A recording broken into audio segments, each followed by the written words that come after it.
Hey, this is Casey Demchak with this week's book marketing copy quick tip video. This week, I'm going to teach you an editing trick that you can actually do in your sleep. And I know that sounds a little crazy, but bear with me. It really is true. For the last couple of weeks now, I've shared with you some really cool editing tips that will help you polish and refine your book marketing copy. And this week, I'm going to roll out 3 more for you to kind of wrap up this 3-part series. So to do that, I'm going to share my screen with you and we're going to just jump right into it. So if you give me 1 second here, we'll share that screen. First, I want to do a quick review of the 6 tips I've given you over the last 2 videos. First of all, don't get freaked out about writer's block. It doesn't exist. You can always put something down on paper. Don't be afraid to write really kind of crappy, rough drafts. You can always fix them. I do it all the time. Trust me. You want to be check your copy to make sure it's conversational and authentically you want your copy to have a very distinct voice that matches the personality of your book. Make sure your copy is at a glance friendly. Make sure your bullet points are active. Your benefit driven bullet points, you want them to be active and flow very smoothly. Also, you want to check your copy for clichés and repetitive descriptors.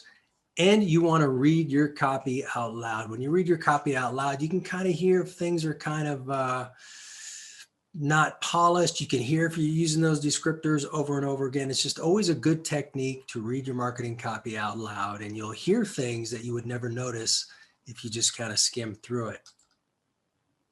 So we're going to get into a few more tips for this week. This is a big one. Let your copy incubate.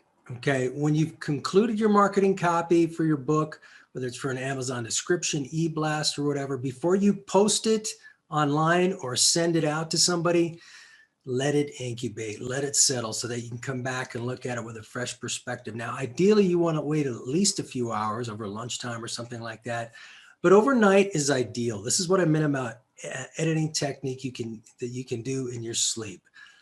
When you let your copy sit overnight and you look at it the next day, you'll have a fresh new perspective.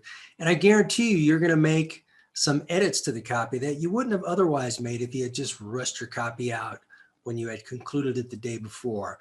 So what I've found is a good night's sleep is a great editing technique, because a lot of times I make my most effective edits to the marketing copy I write the day after I thought I had finished it. Give myself a good night's sleep. I look at it with a fresh perspective, make some final polishing revisions, and the copy comes out much more effective.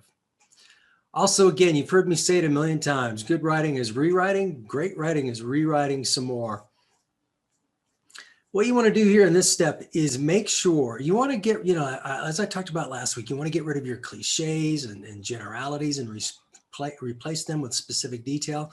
Great way to force yourself to do that is to go through your copy and make sure everything you write is believable, and make sure everything you write means something. So kind of everything you read when you're writing your benefit-driven copy, ask yourself, is what I've just written here believable? And does it really mean something?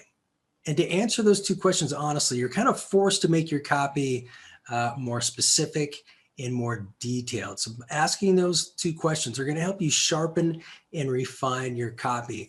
Also, as part of the revision process, you want to say what you need to say and then stop. You don't want to drag on with your copy. Whether you're writing longer copy or shorter copy, say what you need to say and then stop and move on. And if you kind of give your copy that test, you'll see if you've written some stuff that's just kind of fluff or waste. Brevity is king. It doesn't mean you have to write everything really short, but everything you write really needs to mean something. It needs to say something. And so give everybody what they need to make an informed buying decision about your book, and then stop and move on. Finally, proofread, proofread, proofread. You can't say it enough. Nobody's perfect. We're all going to make some little typos here and there. That does happen. But a couple of quick proofreading tips. Proofread your headlines. This photo was provided to me by a good friend, Steve Sloan-White. He found this, he actually went to this school, and I guess looks like on a bus here, and they have, this is engineering, and obviously it's missing an E.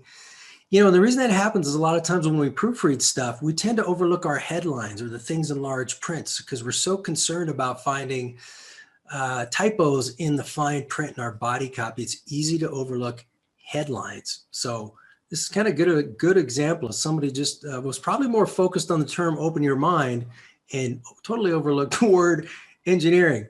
So double check your headlines. Another tip for you is proofread backwards. Proofread words backwards. It's when you proofread forward, which is always a good idea.